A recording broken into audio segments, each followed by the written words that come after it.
अहोई अष्टमी व्रत की सभी माताओं और बहनों को हार्दिक शुभकामनाएं। अहोई माता का आशीर्वाद सबकी संतानों पे बना रहे। अहोई माता सबकी संतानों को लंबी आयु प्रदान करे। अब सुनिए अहोई अष्टमी व्रत की कथा। एक नगर में एक साहूकार था। उसके 7 बेटे, बहुएं और एक बेटी थी। कार्तिक के महीने में दिवाली से पहले अष्टमी को अपने मकान की लिपाई पुताई करने के लिए 7 बहुएं अपनी इकलौती ननद के साथ जंगल में जाकर खाद्यान्न में मिट्टी खोद रही थी। वहां पर शाहू की मान थी। मिट्टी खोदते समय ननद के हाथ से कुदाल शाहू के बच्चों को लग गई और वो तुरंत मर गया।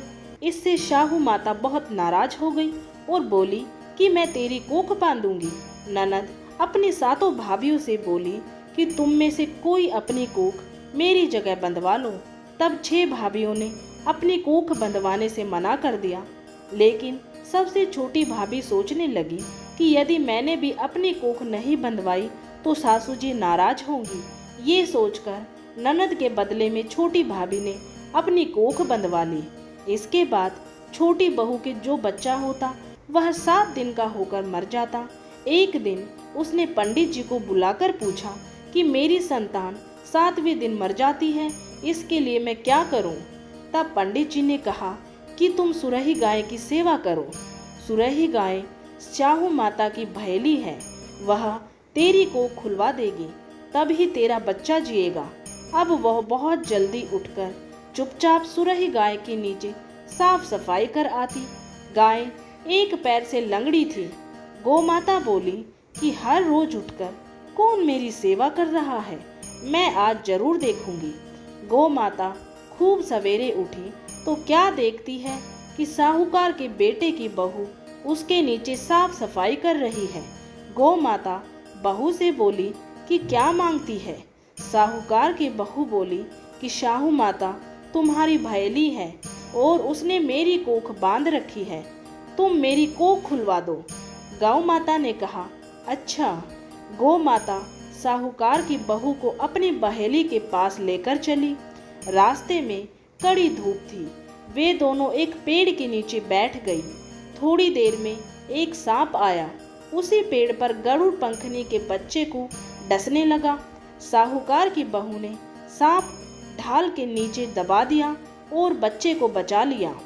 थोड़ी देर में पंखनी वहां आई तो वहां खून देखकर साहूकार की बहू को चोंच मारने लगी। साहूकार की बहू ने कहा कि मैंने तो तेरे बच्चे को नहीं मारा है, बल्कि सांप तेरे बच्चे को मारने आया था। मैंने तो उससे तेरे बच्चे की रक्षा की है। ये सुनकर गरुड़ पंखनी बोली कि मांग, तू क्या मांगती है? वो बोली 7 समुद्र पार शाहू माता रहती है, हमें तुम उसके पास पहुंचा दो। गरुड़ पंखनी ने दोनों को अपनी पीठ पर बैठाकर शाहू माता के पास पहुंचा दिया। शाहू माता उनको देख के बोली कि आ बहन आ, बहुत दिनों में आई है। बातें करते समय शाहू माता ने बीच में ही कहा कि बहन, मेरे सिर में जुएं पड़ गई है। सुरही के कहने पर साहूकार की बहू ने उसके सिर की सारी जुएं निकाल दी। इस पर शाहू माता ने प्रसन्न होकर कहा, तूने मेरे सिर में बहुत सलाई फेरी है, इसलिए 7 बेटे और 7 बहू होंगी। वो बोली मेरे तो एक भी बेटा नहीं, फिर 7 बेटे कहाँ से होंगे? साहू माता बोली वचन दिया है, वचन से फिरूं तो धोबी की कुंड पर कंकड़ी हूँ। साहूकार की बहू बोली कि मेरी कोख तो तुम्हारे पास बंद पड़ी है। ये सुन शाहू माता बोली कि तूने तो मुझे ठग लिया। मैं तेरी कोख खोलती तो नहीं थी, पर अब खोलनी पड़ेगी। जा, तेरे घर पर तुझे 7 बेटे 7 बहुएं मिलेंगी। तू जाकर 7 उद्यापन करियो, 7 होई बनाकर 7 कढ़ाई करियो। वो लौटकर घर आई तो वहां देखा कि 7 बेटे और 7 बहुएं बैठी हैं। उसने 7 होई बनाई, 7 उद्यापन किए, 7 कढ़ाई करी।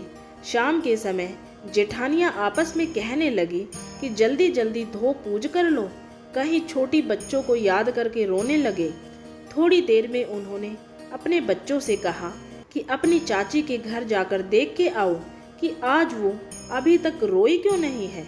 बच्चों ने आकर कहा कि चाची तो होई बना रही है, खूब उद्यापन हो रहा है। ये सुनते ही जेठानियाँ दौड़ी दौड़ी वहाँ आई और आकर कहने लगी कि तूने कोख कैसे खुलवाई। उसने कहा कि तुमने तो कोख बंदवाई नहीं थी, सो मैंने कोख बंदवा ली थी, परंतु अब शाहू माता ने दया करके मेरी कोख खोल दी है। हे शाहू माता, जैसे साहूकार के बेटे की बहू की कोख खोली, वैसे ही हमारी और सब परिवार की बहुओं की कोख खोलती जाना। अहोई अष्टमी व्रत कथा कहते की, सुनते की, हुकारे भरते की, सब पे अपना आशीर्वाद देना। इसके बाद विनायक जी की कथा कहानी भी जरूर सुननी चाहिए। तो चलिए अब आप सभी सुनिए विनायक जी की कहानी। एक बार गणेश जी छोटे बालक के रूप में चिमटी में चावल और चमचे में दूध लेकर निकले। वो हर किसी से कह रहे थे कि कोई मेरी खीर बना दो, कोई मेरी खीर बना दो। वहाँ पर एक बुढ़िया माई बैठी थी। उसने कहा, ला मैं बना देती हूँ। वो छोटा सा बर्तन चढ़ाने लगी तो गणेश जी ने कहा कि दादी माँ, छोटी सी भगोनी मत चढ़ाओ, तुम्हारे घर में जो सबसे बड़ा बर्तन हो वही चढ़ाओ। बुढ़िया माई ने गणेश जी का मन रखने के लिए बड़ा बर्तन चढ़ा दिया। वो देखती रह गई कि वह जो थोड़े से चावल उस बड़े बर्तन में डाले थे वह तो पूरा भर गया है। गणेश जी ने कहा, दादी माँ, मैं नहा धोकर आता हूँ। जब खीर तैयार हो गई तो बुढ़िया माई के पोते पोती खीर खाने के लिए रोने लगे। बुढ़िया माई ने कहा, गणेश जी महाराज, तेरे भोग लगना, कहकर चूल्हे में थोड़ी सी खीर डाली और कटोरी भर भर कर बच्चों को दे दी। बुढ़िया की पड़ोसन ऊपर छत से देख रही थी तो बुढ़िया ने सोचा ये चुगली कर देगी, इसलिए एक कटोरा भरकर उसे भी पकड़ा दिया। बेटे की बहू ने भी चुपके से एक कटोरी खीर ले जाकर खाई और कटोरी चक्की के नीचे छुपा दी। अभी भी गणेश जी नहा कर नहीं आए थे और बुढ़िया को भी भूख लग रही थी, तो वो भी एक कटोरी में खीर डाल करके किवाड़ों के पीछे बैठकर एक बार फिर कहा कि गणेश जी महाराज, आपके भोग लगे, ये कहकर खाना शुरू कर दिया। तभी गणेश जी आ गए। बुढ़िया माई ने कहा, आजा रे गणेश, खीर खा ले, मैं तो तेरा ही इंतजार कर रही थी। तब गणेश जी ने कहा, दादी माँ, मैंने तो खीर पहले ही खा ली। बुढ़िया ने कहा, कब खाई?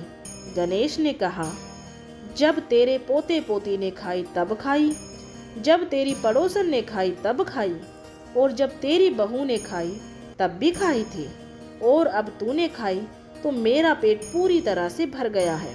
बुढ़िया ने कहा, बेटा, तेरी सारी बातें सच हैं, लेकिन बहू बेचारी तो सुबह से काम में लग रही है, तो फिर उसने खीर कब खाई? गणेश जी महाराज ने कहा, चक्की के नीचे देख, झूठा कटोरा पड़ा है, तूने तो मेरा भोग तो लगाया, वह तो बिना भोग के ही खा गई। बुढ़िया ने कहा, बेटा, घर की बात है, घर में ही रहने दो, अब बताओ बची हुई खीर का मैं क्या करूं? गणेश जी ने कहा, नगरी को जिमा दो। बुढ़िया माई ने पूरी नगरी जिमा दी, फिर भी बर्तन खाली नहीं हुआ।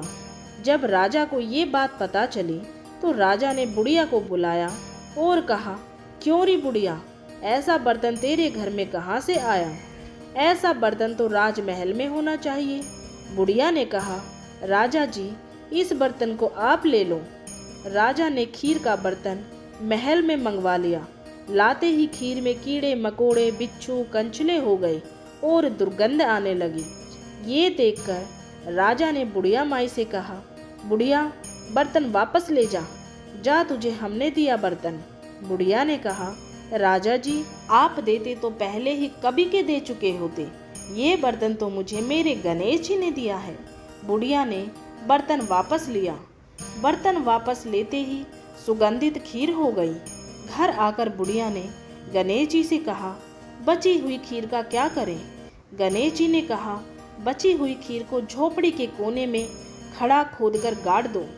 उसी जगह सुबह उठकर वापस खोदोगी तो धन के 2 चरे मिलेंगे।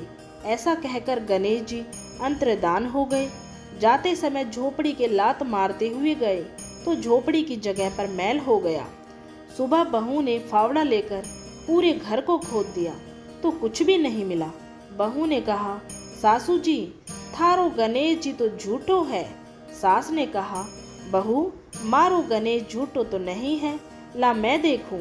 वह सुई लेकर खोजने लगी तो टन टन करते 2 धन के चरे निकल आए। बहू ने कहा, सासू जी गणेश जी तो साचो ही है। सासू ने कहा, गणेश जी तो भावनाओं के भूखे हैं। हे गजानन गणेश जी महाराज, जैसे आपने बुढ़िया को दिया वैसे ही सबको देना। विनायक जी की कहानी कहने वाले, पुकारे भरने वाले और आसपास के सभी सुनने वालों को देना। बोलिए गजानंद गणपति महाराज की जय। अहोई माता का आशीर्वाद सबकी संतानों पे सदा सर्वदा बना रहे। अहोई माता सबकी संतानों को लंबी आयु प्रदान करे और अहोई माता का आशीर्वाद सदा सर्वदा सब पे बना रहे।